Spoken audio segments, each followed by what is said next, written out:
వదినా, ఈ ఎండాకాలంలో చెట్లు ఉన్నాయి కాబట్టి సరిపోయింది, లేకపోతే చచ్చిపోయేవాళ్ళం. ఓమే, నీకిది తెలుసా? ఏంది వదినా అది? వీధి చివర రత్తయ్య వాళ్ళ కూతురుంది కదా, ఆ ఎప్పుడు చూసినా ఫేర్ అండ్ లవ్లీలు పూసుకొని కులుగుతూ తిరుగుతా ఉంటది అదా? ఆ పిల్లే ఎవరితోనో లేచిపోయిందంట. నేను అప్పుడే అనుకున్నా వదినా, దాని ఏకైకలో పక్కపక్కలో చూసి. నువ్వెందుకే డల్ అయిపోయావు? అది లేపుకుపోయింది మా తమ్ముణ్ణే. ఫేర్ అండ్ లవ్లీలు పూసి పూసి మా తమ్ముడిని వల్ల వేసేసుకుంది. మీ తమ్ముడు మరి చిన్న బిడ్డ కదా, అయ్యే మారిపోయాడు. ఎప్పుడా అనున్నాడు, ఆ పిల్ల దొరికింది, వేసుకెళ్ళిపోయాడు. మా తమ్ముడు గురించి తప్పుగా మాట్లాడకు. ఇద్దరూ లేచిపోయారంటే ఇద్దరిది తప్పు. మీ తమ్ముడు మాత్రం శ్రీరామచంద్రుడు అన్నట్టు మాట్లాడుతున్నావే. సరే, దాని గోల వదిలేయండి. మన స్నేహం గురించి ఏమన్నా మాట్లాడండి. మీ ఇద్దరంటే నాకు ఎంత ఇష్టమో తెలుసా? ఆ ఇష్టాన్ని నేను మాటల్లో చెప్పలేను. మీ ఇద్దరంటే నాకెంత గౌరవమో తెలుసా? అది నేను మాటల్లో చెప్పలేను. ఒసే, మీరిద్దరూ నాకు రెండు కళ్ళే. సరే, పొయ్యి మీద కూర పెట్టి వచ్చాను, ఒకసారి చూసేసి వస్తాను. సరే వదినా. అరక్క తినేది ఇది. కరెక్ట్ గా చెప్పావు వదినా. పందిలాగా బలిసింది. అత్తా మావలకి కడుపు నిండా అన్నం కూడా పెట్టదు. వండింది మొత్తం ఇదే తినేస్తుంది. ఎందుకే దీని బతుకు? మరి వదిన, మనం కూడా మన అత్తమ్మలకి అన్నం సరిగ్గా పెట్టట్లేదు కదా. అది సంవత్సరం పాటు పెట్టదు, మనం 9 నెలలకు పెడతాం. అది గొప్ప, మనం గొప్ప? మనమే గొప్ప వదిన. పోయి దాంతో పోల్చుతావా నన్ను? వదిన వదిన వచ్చేస్తున్నది. ఎంతసేపు వదినా వెళ్ళొచ్చేదానికి? నువ్వు లేకపోతే మాకు బోర్ కొడుతుందని నీకు తెలుసు కదా. కొంచెం లేట్ అయిపోయింది, ఏమనుకోమాకండి.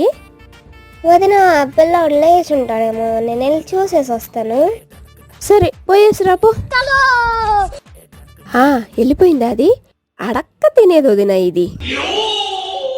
అడక్క తినేది కూడా కాదు వదినాది, అడక్క తినే వాళ్ళ దగ్గర పీల్చుకు తినేది. దాని గురించి ఎందుకు చెబుతావులే వదినా, నువ్వు రాలేదని దాని పక్కన కూర్చున్నా, ఒకటే గబ్బు.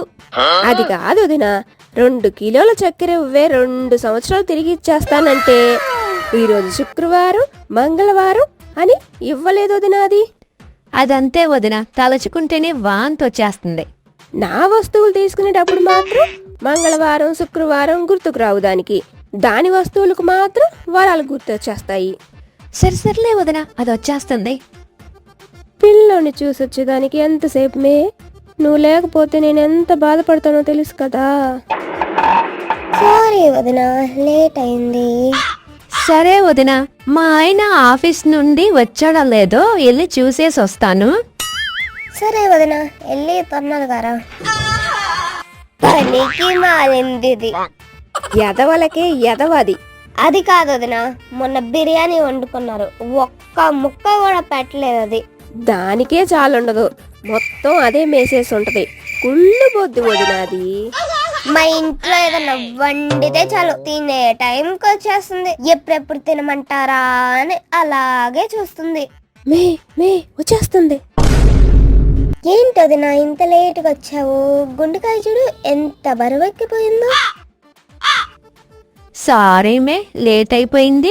మనం ఎప్పుడు ఇలానే కలిసి ఉండాలి. అవును, ఇలాగే కలిసి ఉండాలి. అవును, తప్పకుండా కలిసి ఉండాలి. ఈ రెండు ఎప్పుడైతే చేస్తాయో అప్పుడే నాకు నెమ్మది. కూరలో ఏదో ఒకటి కలిపి వీళ్ళిద్దరిని చంపేయాలి. కత్తిపేడ తీసుకొని వచ్చి వీళ్ళిద్దరు నరికేయాలి. సర్లే గానొదినా, మీ ఆయనకి జీతం ఎంత? 30,000. 30,000ఏనా? మా ఆయనకి 50,000. మీ మొగుళ్ళు ఒకరి కింద ఉద్యోగం చేసి బతకాలేమో. మా ఆయనది own business.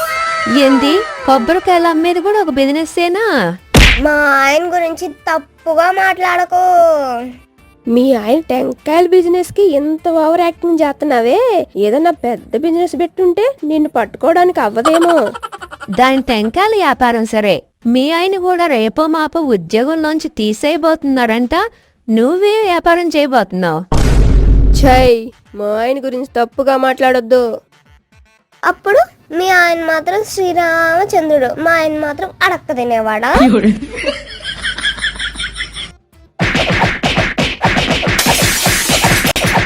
The next day. వదిన మీరిద్దరు ఫస్ట్ పట్టుకోండి. లేదులే వదిన, నువ్వు ఫస్ట్ పట్టుకో. లేదు మీరిద్దరూ ఫస్ట్ పట్టుకోండి. మనం ఎప్పుడూ ఇలాగే కలిసి ఉండాలి, సరేనా? సరే వదినా. అవునవును.